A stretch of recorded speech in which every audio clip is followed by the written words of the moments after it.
تو اشرف الانبیاء نے اگر مانگا تو اپنی امت سے کیا مانگا؟ مودت مانگی، اجر رسالت کے طور پر۔ کس سے مودت مانگی؟ اپنے قربا سے۔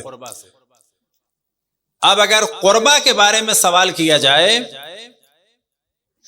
تو سب کے بارے میں سوال کیا جا سکتا ہے، لیکن مولا امیر المؤمنین جناب سیدہ امام حسن امام حسین جناب زینب جناب ام کلثوم اور باقی آل محمد کے بارے میں، باقی آل محمد کے علاوہ سب کے بارے میں سوال کیا جا سکتا ہے سوائے ان کے۔ اور ان کے درمیان بھی جناب سیدہ کے بارے میں تو کسی قسم کا کوئی شک ہی نہیں ہے کہ وہ قربائے رسول ہے۔ اب ہم سے بھی سوال ہوگا، ان سے بھی سوال ہوگا۔ اب یہ جو مودت کا رشتہ ہے یہ ہر لحظے کا رشتہ ہے، بالکل ویسی جیسے ایک بلب جلنے کے لیے مسلسل جو ہے وہ انرجی چاہیے، ایک دفعہ نہیں چاہیے کہ کہیں کہ ایک دفعہ ہم نے اس کو الیکٹرکسٹی سے متصل کر دیا تو بلب جلتا رہے گا، نہیں، ہر لحظہ چاہیے۔ بس مسلمان رہنے کے لیے ہر لحظہ مودت اہل بیت چاہیے، ہر لحظہ۔ اور مودت کے طریقوں میں سے ایک طریقہ اور مودت کے لازم اصولوں میں سے ایک اصل یہ ہے کہ ان کا دشمن جو ہے وہ ہمارا اور اللہ رسول کا دشمن ہے۔ بس یہ تصور کرنا کہ جی مودت ہو گئی بغیر دشمن سے نفرت کے، تو یہ ایک غلط تصور ہے۔ صلوات پڑھیں پر محمد والے محمد۔ ادھر آ جائیں قبلہ۔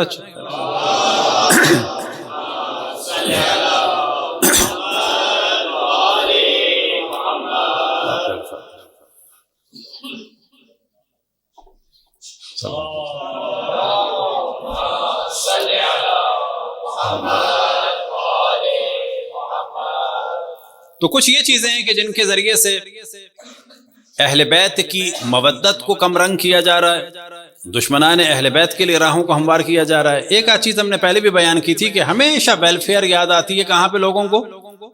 امام حسین میں۔ نہ شادی میں، نہ ولیمے میں، نہ تفریح میں، نہ فون میں، نہ گاڑی میں، نہ کٹلری میں، نہ کروکری میں، نہ ریسٹورنٹ میں، نہ وہاں کی ٹپ میں، ہمیشہ یاد آتی ہے عزاداری امام حسین کہ اگر یہ نہ ہوتی تو یہ ہو جاتا۔ اور اس کے لیے ایک عام طور پہ لطیفے کے لیے ہم چیز بیان کرتے ہیں کہ ایک آدمی کہتا ہے اگر تم سگریٹ پیتے ہو فلانی برانڈ کا، کتنے پیتے ہو؟ اتنے پیتے ہو۔ کتنے سال سے پی رہے ہو؟ اتنے سال سے پی رہے ہو۔ اس نے کیلکولیشن کر کے بتائی کہ اگر تم نے یہ سگریٹ نہ پیا ہوتا تو سامنے والی بلڈنگ تمہاری ہوتی۔ اس نے کہا میں نے تو سگریٹ پی کے بلڈنگ نہیں بنائی، تمہاری والی کہاں ہے؟ تو یہ جتنی کیلکولیشن ہے ہمیشہ شیطانی کیلکولیشن ہے، خصوصاً عزاداری کے مقابلے میں۔ ہمیشہ عزاداری کے مقابلے میں ویلفیئر کا کام یاد آتا ہے، ولیمے میں یاد نہیں آتا، کسی چیز میں یاد نہیں آتا۔ تو مومنین کبھی بھی یہ جو بعض دفعہ بعض باتیں لگ رہی ہوتی ہیں کہ انسان بہت ماڈرن ہے، بہت ہی ماڈریٹ قسم کا ہے، بہت بیلنس کر کے چلتا ہے نا، اگر اس میں دقت کریں تو وہ ہمیشہ یا تو مودت اہل بیت میں کمی کر رہا ہے، یا دشمنان اہل بیت کے لیے راہوں کو ہموار کر رہا ہے، یا ذکر اہل بیت علیہم الصلوۃ والسلام کو کم کرنے کے لیے کوئی فارمولہ دے رہا ہے کہ جس میں سے بظاہر یہ سمجھ میں آ رہا ہے کہ یہ تو بہت اچھا آدمی ہے۔ تو یہ والی کیفیت معاشرے میں نہ ہونے۔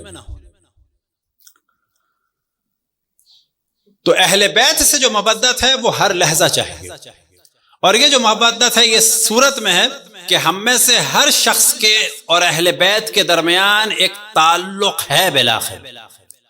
اب یا تو تعلق ہے یہ معاذ اللہ کے خدا پناہ میں رکھے کہ بغض کا تعلق ہے، یا یہ تعلق ہے کہ نہیں ہم کو جانتے ہی نہیں، اور یا یہ تعلق ہے ایک محبت ہے لیکن یہ کافی نہیں ہے بلکہ اس محبت کو اجاگر بھی کرنا ہے، یعنی مودت ہے۔ تو جس کے اور اہل بیت کے درمیان مودت کا رشتہ ہے وہ در حقیقت رسالت اشرف الانبیاء حضرت محمد مصطفیٰ صلی اللہ علیہ وآلہ وسلم کی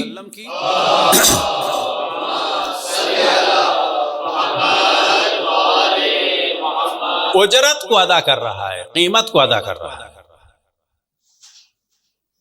کس کی اجرت اور رسالت کی؟ کس کی اجرت؟ رسالت کی۔ کس کی رسالت؟ اشرف الانبیاء۔ اگر یہ اجرت ادا کرے گا تو اسے دین ملے گا، اور اگر اجرت ادا نہیں کرے گا تو اس کو دین نہیں ملے گا۔ اب وہ بظاہر اپنے آپ کو مسلمان کہے گا، لیکن وہ اصل میں مسلمان نہیں ہوگا، کہ جس کی میں عام طور پر مثال بیان کرتا ہوں کہ اگر کسی جنک یارڈ میں ایک گاڑی کھڑی ہے، یا آپ کے گھر کے پاس کوئی پرانی گاڑی کھڑی ہے کہ جس میں نہ فیول پمپ ہے، نہ انجن ہے، نہ ٹائر ہے، نہ بیٹری ہے، جب آپ کہتے ہیں کہ اس کو لے جائے کوئی کباڑیا تو کیا کہتے ہیں؟ کیا کھڑا ہے؟ کیا چیز کھڑی ہے؟ گاڑی۔ اچھا، یہ بھی گاڑی ہے اور وہ بھی گاڑی ہے کہ جو چل رہی ہے، کیا دونوں برابر ہیں؟ اگر منزل مقصود تک پہنچنا ہے تو وہ چلنے والی گاڑی پہنچائے گی، اس گاڑی میں آپ بیٹھے رہیں کچھ نہیں ہوگا۔ بس یاد رکھیں، بہت سارے لوگ مسلمان ہیں بظاہر، اور ہم بظاہر مسلمان کا بھی احترام کرتے ہیں، لیکن یاد رکھیں جنت تک پہنچنے والا، کوثر تک پہنچنے والا، اشرف الانبیاء کے ہاتھ سے جام پینے والا مسلمان صرف وہ ہے کہ جو ان کی رسالت کی اجرت کو ادا کرے گا، یعنی اہل بیت سے محبت کا اظہار کرے گا، ورنہ وہ اسی گاڑی کی طرح سے بیکار ہے یہ بھی گاڑی، یہ بھی گاڑی ہے، یہ بھی مسلمان، یہ بھی مسلمان، لیکن مسلمان واقعی صرف وہ ہے کہ جو پہلے قیمت ادا کرے گا۔ کس کی قیمت؟ رسالت کی قیمت۔ کس کی رسالت کی قیمت؟ اشرف الانبیاء کی رسالت کی قیمت۔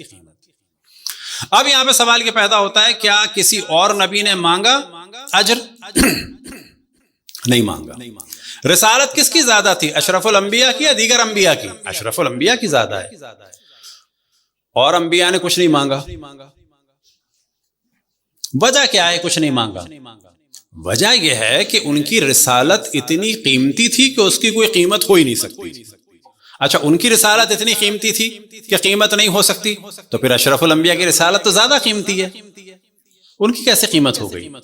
ہاں، ان کی رسالت بہت قیمتی تھی، اس کی اجرت کوئی ہو ہی نہیں سکتی تھی، لیکن اشرف الانبیاء کی رسالت سب سے قیمتی ہے، لیکن اس کی اجرت ہے۔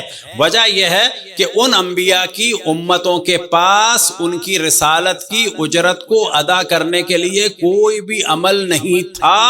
اگر یہ اجرت ادا کرنے کی صلاحیت ہے تو وہ صرف اور صرف امت رسول اللہ میں ہے، کیونکہ اشرف الانبیاء کی آل کی محبت اتنی عظیم ہے کہ کسی بھی نبی کی آل کی محبت اتنی عظیم تھی ہی نہیں۔